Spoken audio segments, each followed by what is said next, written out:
好无聊啊！看看最近啊有什么新游可以玩。我去，崩3！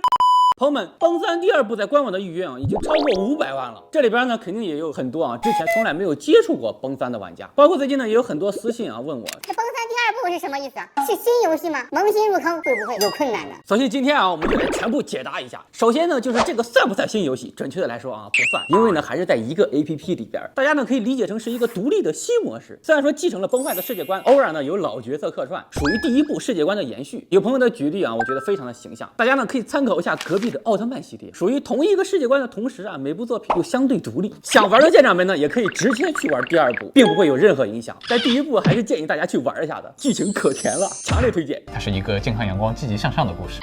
世界观部分呢，作为崩坏 IP 的延伸，第2部把背景呢放在了火星，但跟我们印象中荒凉的火星不同的是，游戏设定中是有着各种各样风格不同的火星文明，官方呢叫做世界炮。这就证明了，除了现在我们已经接触到的欧夏跟朗丘之外，后续呢还会出现更多的地图。这个饼啊实在是太大了。包括前几天啊刚刚发布的火星 TVC， 甚至呢还请来了贾阳教授给我们专门分享了一下有关于火星的知识。我看这次啊还有没有人说是什么啊不知名教授？毕竟人家贾阳教授啊可是月球及火星探测器的副总设计师，这可是真大佬啊。燃，真燃。只能说不愧是米哈游，他是真想教会我们点东西啊。然后呢，就是新的3人小队，分别呢是克拉丽和赫利亚，和新的悠悠球少女希纳迪亚。还有呢，就是咱们崩3啊，终于也有自己的爷了，也就是寻梦者，而且呢还可以在家里啊自由的切换性别，这样呢大家也就不用为自己选错性别而苦恼了。以后咱就是雌雄同体。Nice。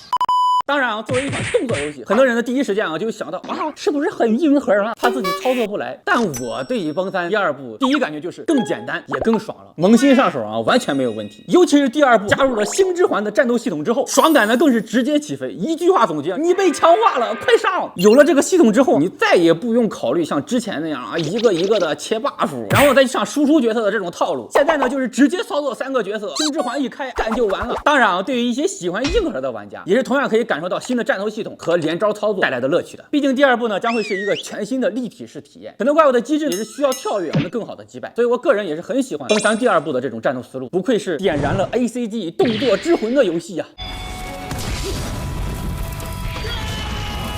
你说你这几年是一边开车一边补，为啥我总感觉你这是一边开车一边造了个变形金刚出来呀？难道这就是游戏工业化的生产能力吗？也太强了吧！至于其他的内容呢，大家就自行去游戏当中体验吧，绝对超乎你的想象。本期的视频就先到这里了，我们呢下期再见。